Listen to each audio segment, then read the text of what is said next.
I hope you will enjoy the talk. Our speaker today is Dr. Ali Al-Manna from Hamad bin Khalifa University. Dr. Ali is an associate professor of translation studies at HBKU, at the College of Humanities and Social Sciences. Dr. Ali holds a PhD in translation studies from the University of Durham in the UK, and an MA in translation studies from Westminster University in the UK as well. Dr. Ali is a series editor of a Routledge series in Arabic translation. In addition to many publications, articles, book chapters, he's also editor and translator of several publications. His recent publications include the Routledge course in translation annotation, semantics for translation students, the nuts and bolts of Arabic-English translation, the Arabic-English translator as photographer, reframing realities through translation, and translation as a set of frames. A lot of photography there. Okay, so Dr. Ali, I would like to thank you for accepting to give us this talk today. And he will be talking to us about an appraisal framework for evaluating the translation of one's attitude. The case of the fall of ISIS. That's a movie, right? Yeah. Okay. Thank the floor is yours, Dr. Ali. Thank you, Dr. Ali. Thanks a lot for giving me this opportunity to be with you today to touch on the topic titled, as Dr. Ali said, an appraisal framework for evaluating the translation of one's attitude. I'll start with the framework. I'll start my own presentation with the framework. I'll start with the framework, the appraisal framework, proposed by Martin and White, 2005. So let me raise this question. What is an attitude? How would you define the term attitude? So actually, an attitude refers to the feeling or opinion that you have about somebody or about something. If you have it about somebody, then we have an example of judgment, hukum. But if you have it about something, then we have an example of appreciation, taqdeer. So here, this is an opinion about the girl, about somebody. Therefore, we have an example of judgment, hukum. She is a strong girl. He is a smart boy. He is a good teacher, etc. But if you have it about something, then we have an example of appreciation, taqdeer. It is a boring lecture. It is a small room, etc. Now, if I kindly ask you to remove these evaluative words, these two adjectives, these evaluatively active words, strong and boring. So what is the result then? So we have these two sentences. She is a girl. It is a lecture. Now, I think it is difficult to figure out the language user's attitude towards the girl or towards the lecture without relying on the context, context, facial expressions, body language, etc.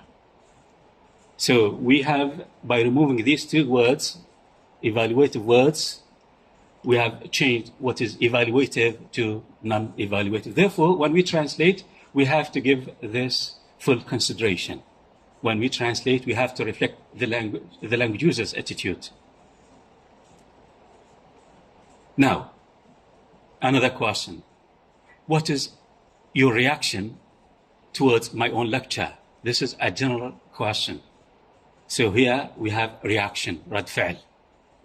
But let me just specify my own question by opting for التمييز in terms of what is your reaction towards my own lecture in terms of quality.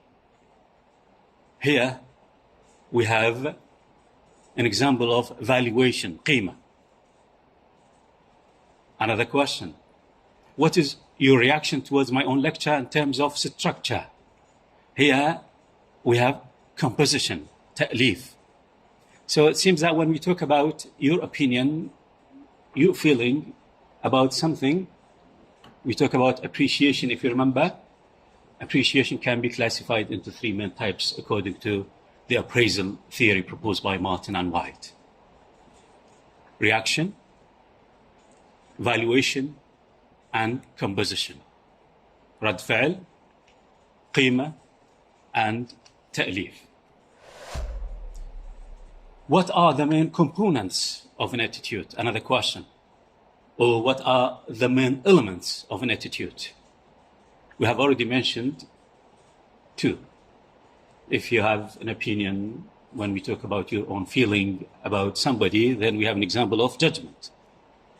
If we talk about your own feeling, your own opinion about something, then we have an example of appreciation. And the third one, which is called an effect. Can you suggest a translation for this word, please, our students? Another suggestion, please. Effect.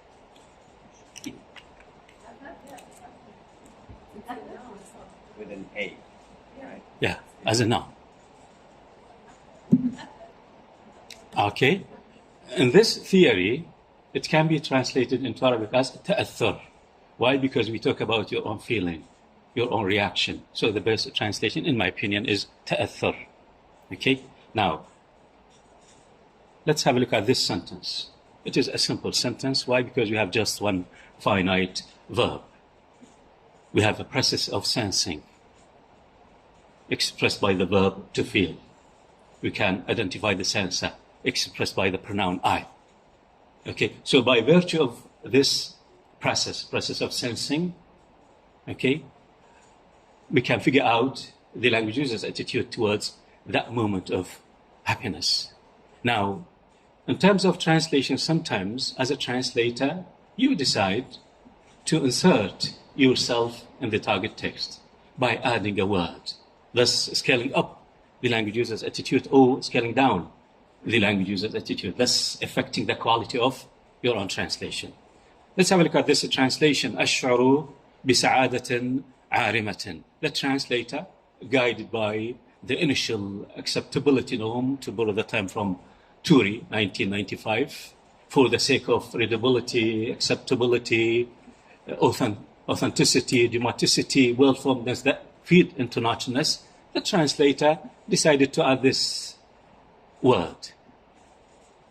But by doing so, the translator, okay, scaled down or up the language user's attitude towards that moment of happiness. So the translation is not accurate. Another translation. أشعر ببعض السعادة. Here, by virtue of this expression of quantity, بعض, the translator scaled down the language user.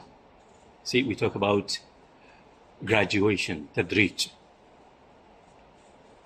أشعر بسعادة. This is very close to the source text.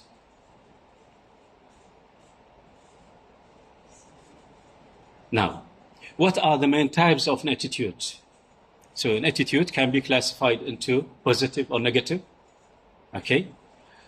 Also can be classified into explicit or implicit. But in this theory, they use different terms. Explicit, inscribed, implicit, invoked. Invoked or implicit can be further sub-classified into evoked, تقييم مبطن, and provoked, طعنات أو نغزات موقفية. Let's have a look at this sentence. Can you figure out the language user's attitude towards the lecture without relying on the context, context, etc.? The lecture was for half an hour.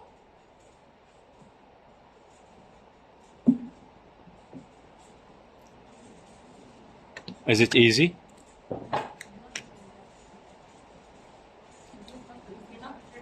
So it is difficult. Yeah, I do agree with you. It is difficult. Why? Because we don't have any evaluatively active word. But what about if you add another sentence to have a compound sentence? The lecture was for half an hour and time flies so quickly. So now the language user, the author, the speaker, decided to place, evaluatively active materials with evaluatively inactive materials and ask his or her readers, audience, to make connections, thus having response in them. This is an example of evoked attitude, التقييم المبطن. When you place, evaluatively active materials with evaluatively inactive materials, and you ask your readers to make connections, thus having a response in them. It could be negative, it could be positive. What about if you go for this sentence? The so-called lecture was for half an hour. Can we figure out the language user's attitude?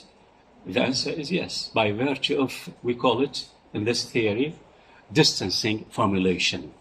تعابير التنصل. As a language user, as a speaker, as a writer, I try to distance myself from the attributed material. These are not my own words. It is so-called lecture. So this should be reflected in your own translation. Otherwise, you are going to change the text. What about this? The lecture was for half an hour. So here, the language user again decided to use the SCAR code, thus distancing himself from the attributed material. These two sentences here, so-called, and the SCAR code, are examples of provoked attitude. So these are the main types of an attitude. Now, what are the main sources of an attitude? According to Bachten, 1981, text can be classified into two main types: monoglossic and heteroglossic. I will explain, and then I will ask our students to help me with the translation of these two terms. Monoglossic, when we have just one voice, just your own voice as a language user, as a writer, as a speaker. Heteroglossic, when you open up space for alternative voices to be heard. So when we have more than one voice, then the text type is heteroglossic. Now, how would you translate these two terms?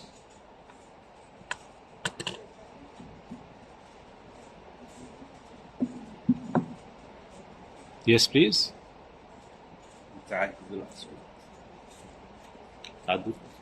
Excellent. Yeah. Dr. Ali suggested, yes, please. Yes, in your own text, we can hear, we can identify only your own voice as a writer, as a speaker. You don't refer to others. So it is called monoglossic. Dr. Ali suggested a wonderful translation, said تعدد الأصوات, heteroglossic. And monoglossic, أحادي الصوت. So they can be translated into أحادي الصوت and متعدد الأصوات. Heteroglossic, when you refer to others, somebody said, somebody claimed, somebody made it clear. See, you refer to somebody. You open up space for alternative voices to get involved. Look at this source text and tell me if it is a monoglossic text or heteroglossic text.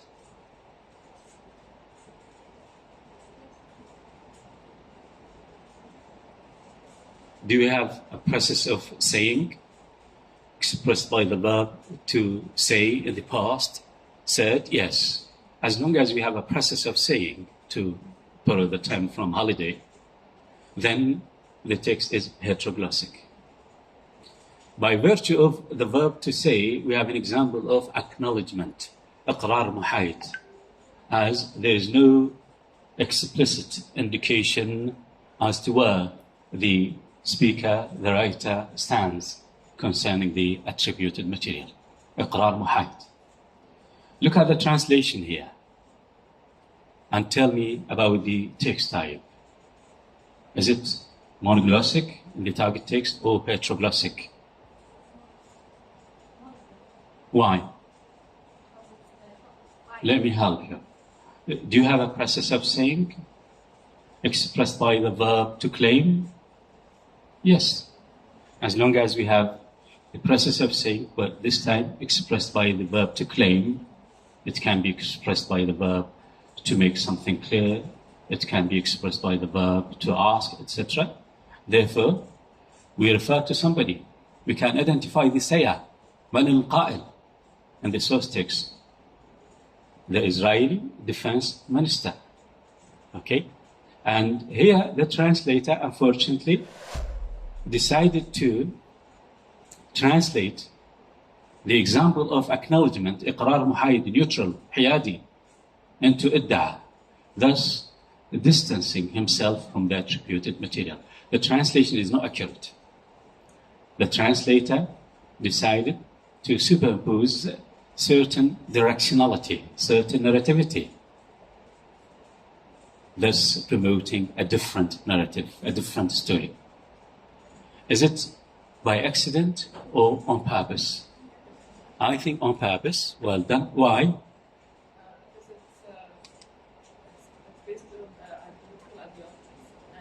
Exactly.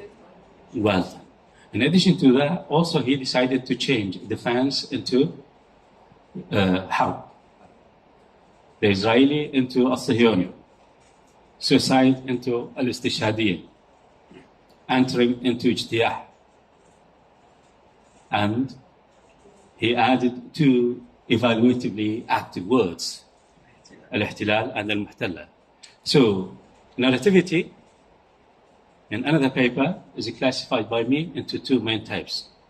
Narrativity by external framing and narrativity by internal framing. Let me start with the first one, narrativity by internal framing. It is something good. When you take into consideration the differences between the interfacing languages, when you take into consideration the differences between the interfacing cultures, then you add, you delete, but without promoting a different narrative, without changing the meaning, without changing the story. Narrativity by external framing can be further subclassified into on purpose when you are motivated by your own ideology, you are motivated by your own accumulated value system, sense of belonging,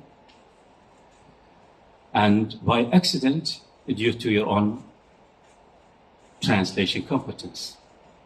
Here, I think on purpose.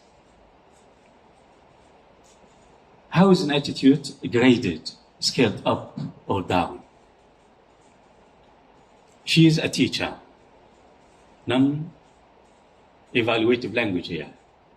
Can you insert any word in order to change it into evaluative?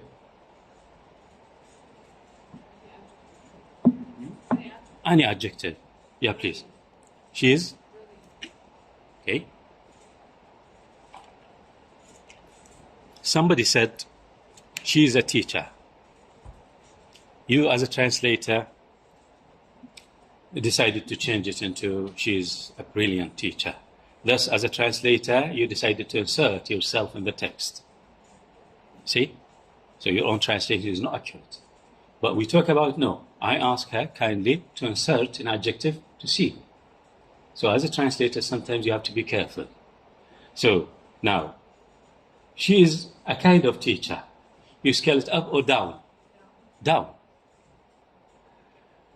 She is a good teacher. Up. She is an excellent teacher. Up.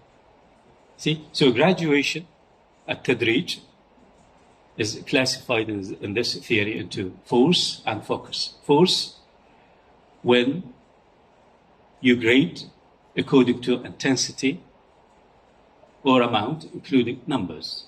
So when I ask you to translate, for example, many people, and you like to go for بعض الناس, you scale it down. Why? Because بعض is different from many. It is written in the source takes a great number of people, and then you put it just بعض again. So you see, but changing what is non-evaluative to evaluative, this is what focus. He is a father. Now, if you insert true, he is a true father. So now it is easy to figure out your own attitude, which is an example of judgment, because this is about what? About somebody. The last question, and then we move to the examples. What are the main dimensions or semantic systems of appraisal? An attitude, we have already mentioned that. It can be classified into an effect, تأثر, judgment, حكم, or appreciation, تقدير. Engagement, when we talked about the text types, monoglossic and heteroglossic, when you open up space for alternative voices to be heard, to get involved, okay, in the form of attribution, it's not when you refer to somebody. And graduation, when you scale up or down the language user's attitude.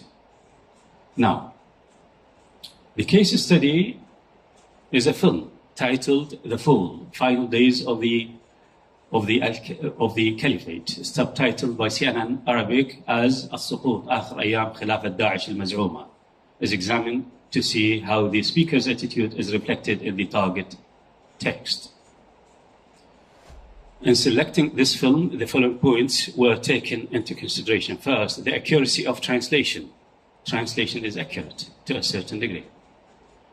Lack of grammatical and spelling mistakes. Only one grammatical mistake was identified.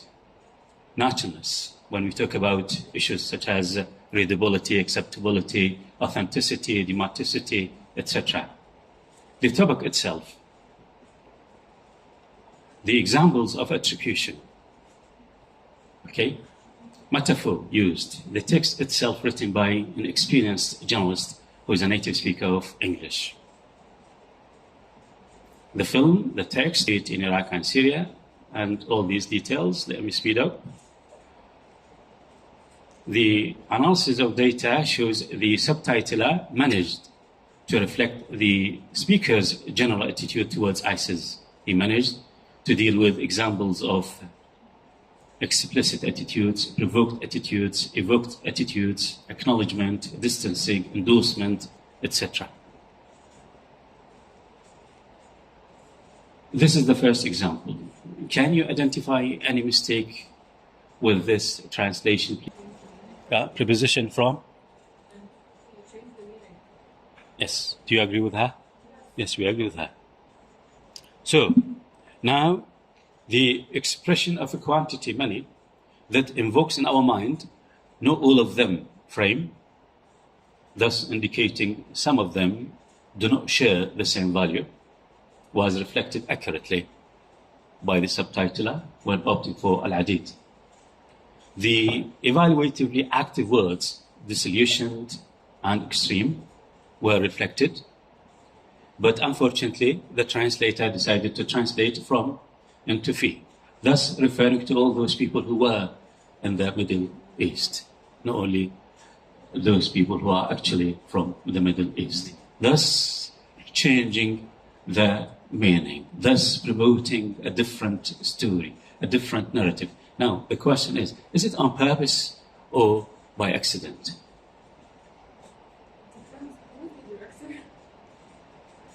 But when you study the whole text, you will discover the attitude of the translator, you will discover the attitude of the speaker, and then you will discover it is by accident. Okay? So it seems that in a hurry, the translator decided to translate from into fi. And we said narrativity can be narrativity by external framing, on purpose, or by accident. I think here by accident. So we keep saying I think. Why? Because we are not sure. Another example. Again, the same question to help me. So, any problem with the translation?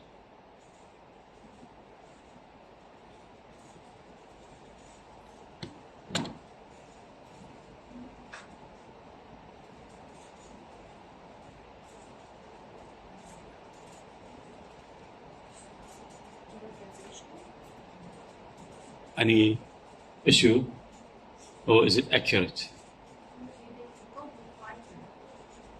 So man, which is a complex word, root plus plural morpheme, was translated into muqatilu. And semantically speaking, the denotative meaning of the word man is wider and less specific when it is compared with muqatilu. Therefore, we have an example of translation by a more specific word. Okay? By doing so, by inserting the word muqatilu with evaluatively active materials and inactive materials, the subtitler scaled up the language user's attitude towards ISIS. Because muqatilu, we talk about muqatilu, not men. Men could be more than just fighters, okay? So this is the only issue with that one. Now, the expression of a quantity, thousands of, was translated accurately into alaf al-ashkhas. Had the translator opted for uluf, he would have scaled up the language user's attitude towards the attributed material, because in Arabic we distinguish between alaf and uluf. And flocked, that invokes in our mind a crowd frame, was translated into sara'u, that invokes in our mind a speed frame. So to have the same mental image, to have the same attitude, one can opt for tawafadu, arrived in groups. And what about the text type? Is it monoglossic or heteroglossic? Do you have a process of saying expressed by the verb to claim? Yes, therefore it is what? It is a heteroglossic text. It was translated into Za'mat. The translation is accurate. Why? Because we have an example of distancing, tanassul in Arabic, sorry, in English, and also we have Za'mat, which is an example of tanassul, distancing.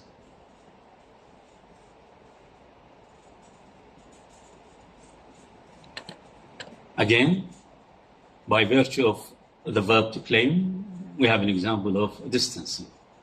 The language user, the writer, decided to distance himself from the attributed material by opting for claim. But claim is in the present.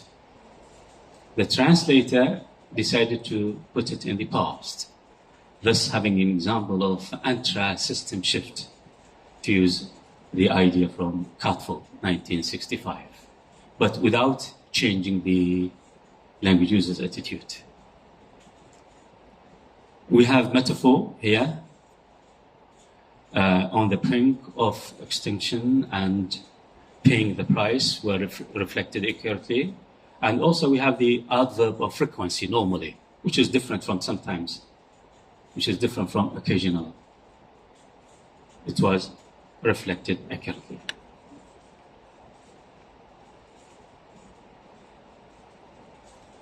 Now, is it monoglossic or heteroglossic?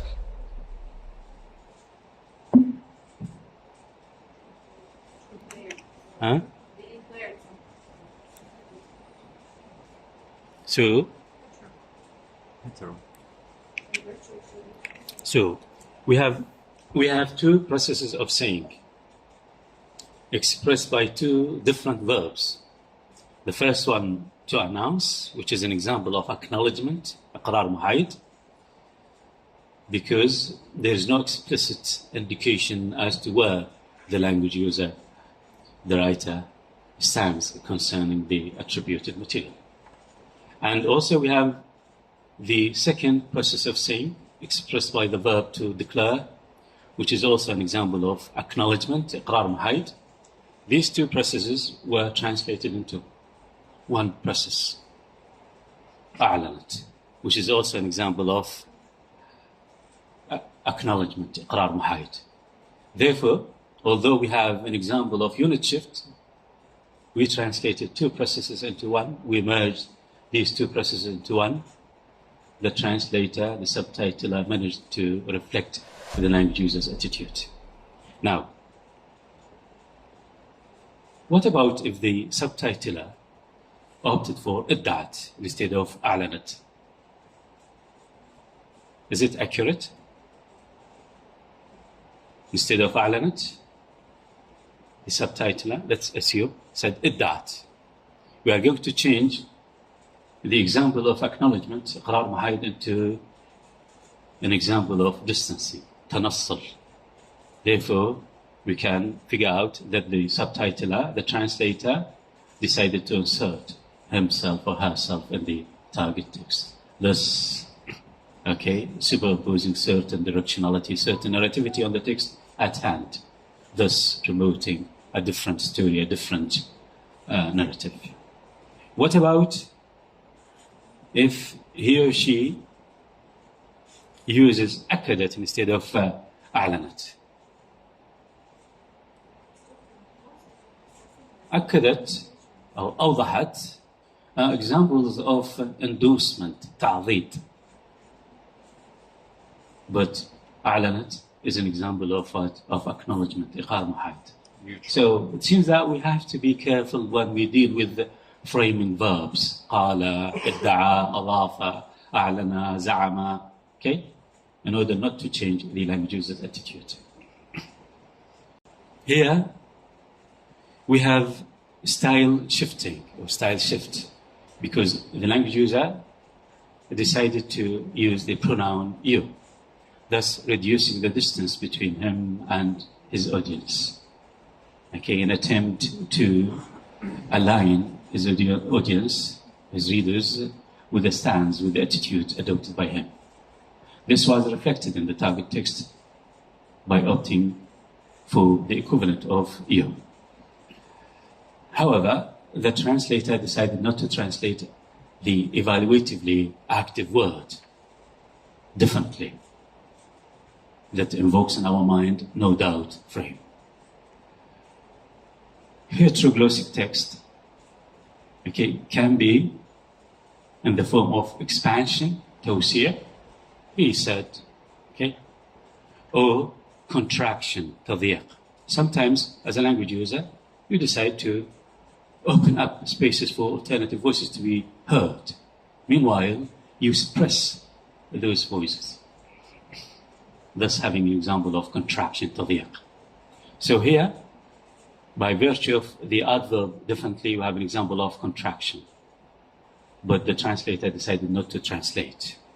It could be translated into حتما, قطعا, or something else. What else? We have distancing. The translator here, not the writer, the translator decided to insert himself in the target text by using the SCAR code, but without changing or modifying the language user's attitude towards ISIS if you go through the whole text. To reflect something similar, you can say في هذه الحالة فإنك حتما ستشعر أو تشعر أن أولئك الناس كانوا يستسلمون بتردد وأنهم كانوا يفضلون البقاء في أحضان الدولة الإسلامية. Another example here, the whole scene, by virtue of the grammatical forms and content specifications used by the language user, the whole scene is characterized by having a force dynamic value of forcing the Syrian democratic forces who tend, in normal circumstances, make progress, not to make such progress. This was reflected But unfortunately, the translator, the subtitler, decided not to translate the evaluatively active word construct. Actually, without this word, without translating this word, we are not sure about the process of doing, implicitly expressed by the compound, complex word, strikes, whether it is drawn out over a period of time or not. As regards the evaluatively active words, good, town, but they were reflected accurately. I think this is the second last. Here we have an example of disclaiming or countering. So, by virtue of the word just, meaning only, which was reflected in the target text, okay,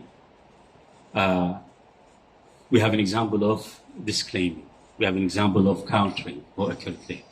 That indicates there are other steps and possibly things which are more important than the first step. But again, the subtitler decided not to translate the word really, thus scaling down the language user's attitude. To translate really, you can go for أسلوب القصر أو حتما فعلا قطعا. Okay? استعادة مطار الموصل لم تكن إلا الخطوة الأولى، فالقوات العراقية الآن تتجه إلى المدينة. How? Again, the translator decided not to translate this evaluatively active word. بأريحية, بيسر, etc. Now, by virtue of what is clear, not only me frame is invoked. Okay, thus suppressing the other alternatively voices that can be heard, aligning the audience with the attitude or stance adopted by the language user, and presenting the shared value as very widely held in such a communicative context. This was reflected by opting for الأمر الواضح. But again, الأمر الواضح وأن المسؤولين قللوا. How?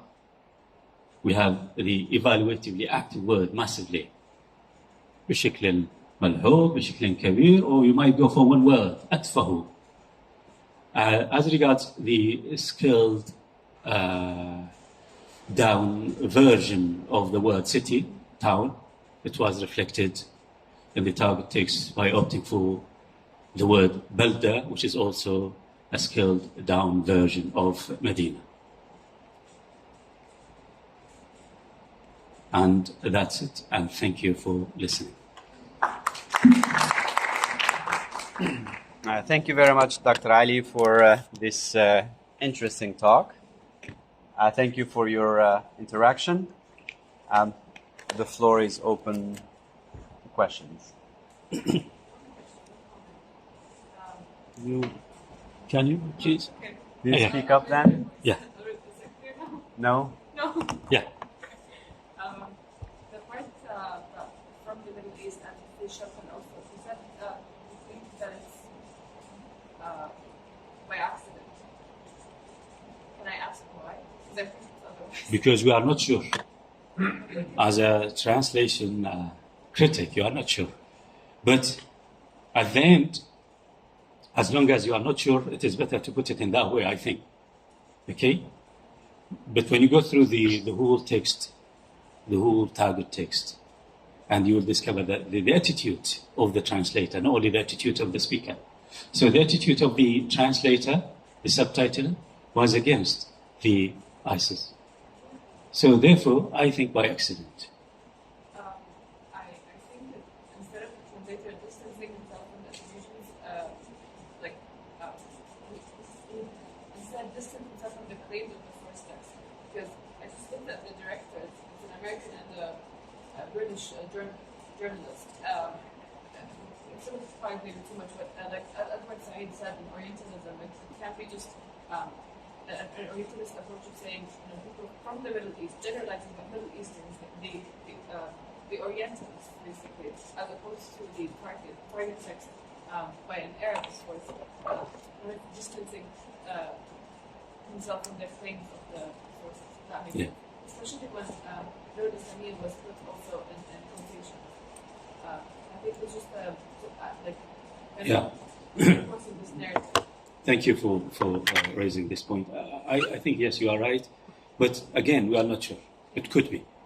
If we look at the translation process at its macro level, we talk about all those people involved in the process of translation, not only the translator.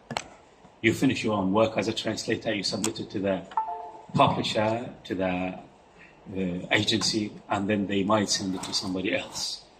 We have reviser, we have proofreader, we have editor, we have translation quality controller. Therefore, they might add here and there according to their own ideology. So it seems that I do agree with you. We talk about the ideology of the translator, and also we talk about the ideology of the company. You see? But we are not sure. Unless we ask the publisher or we ask the translator, and this is a difficult task. Another question? Yeah, please. Thank you very much for the presentation.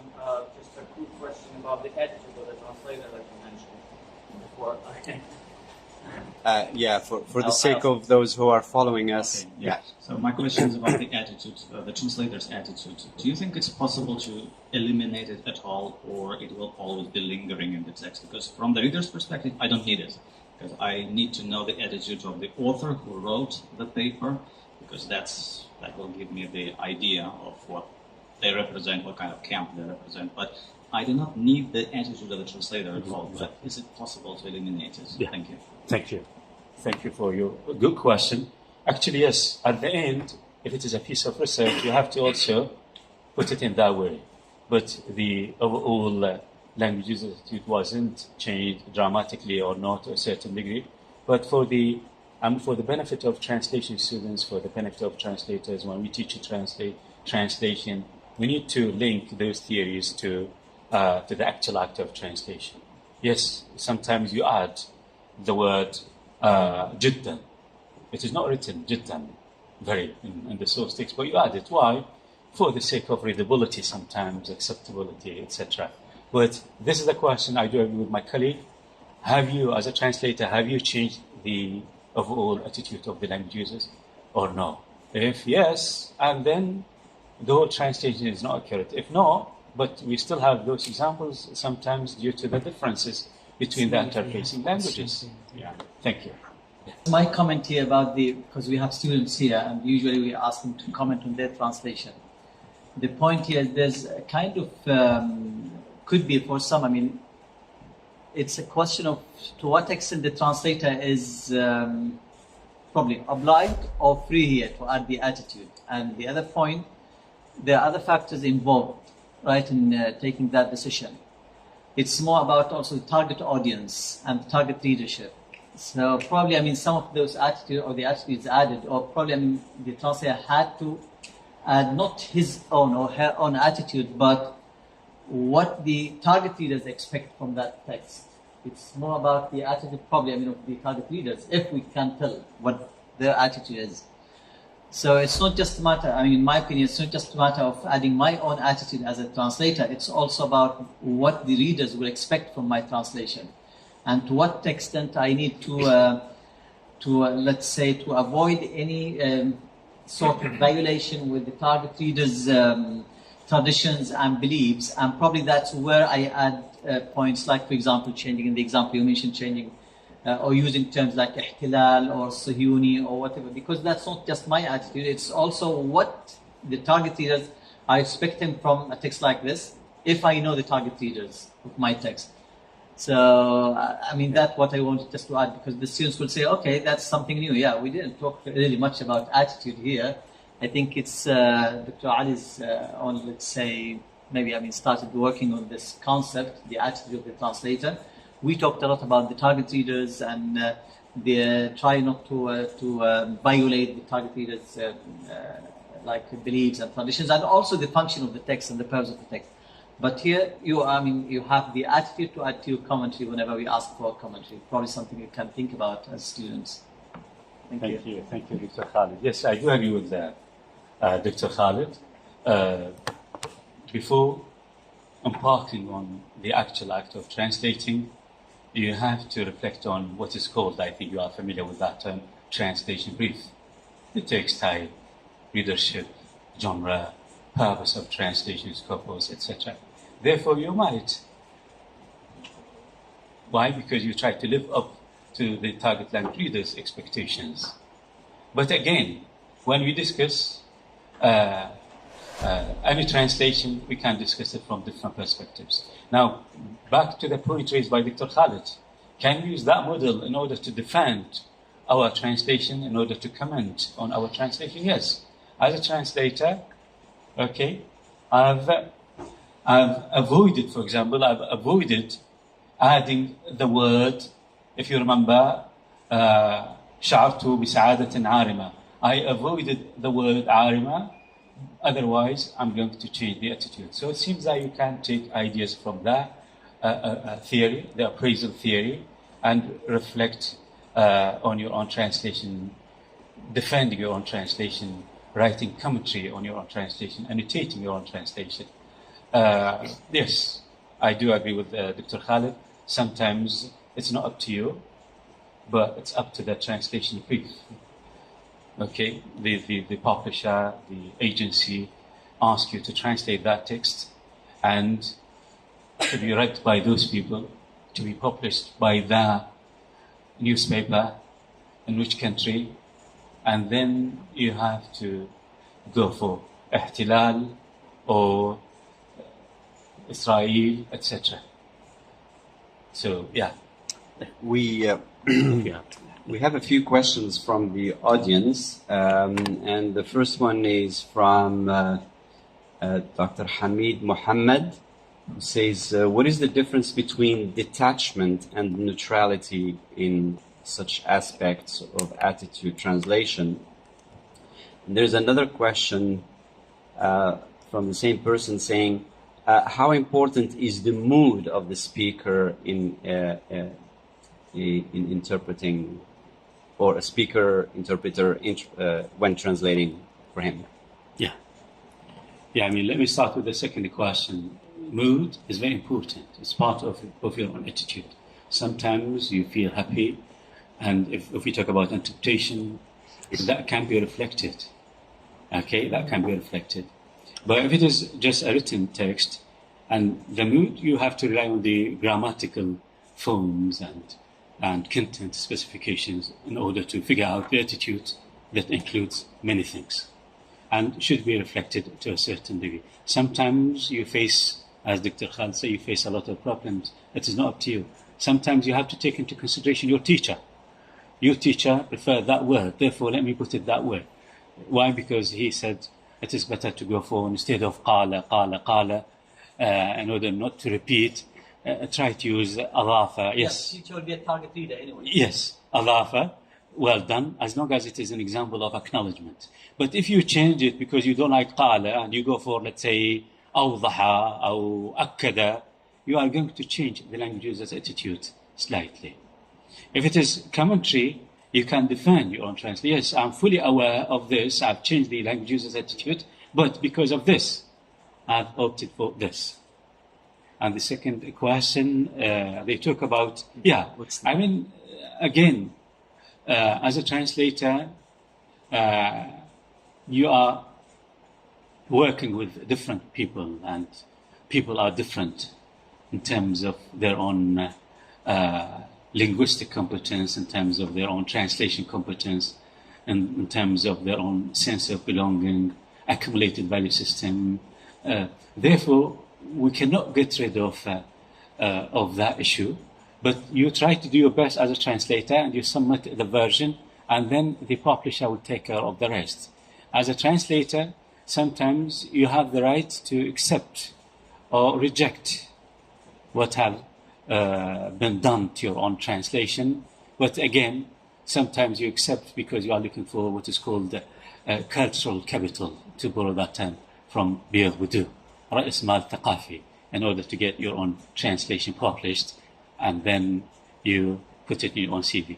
So the story is complicated. That's why we look at translation as a complex activity. Thank you. Do we have any question here from the audience? We don't have Just that. an announcement. No? Yeah, please. Yeah. There is one question here from Dr. Rizwan, who says, is any text monoglossic? Because he believes that even monoglossic texts are, in a way, heteroglossic. That's his words. Yeah. It depends. Yeah. I do agree with Dr. Razwan. I think he's our colleague here. Yeah. I do agree with Dr. Razwan, but it depends on how, as a researcher, how would you define the term monoglossic? So in a piece of paper, in a book, you have to make it clear. I mean by monoglossic this.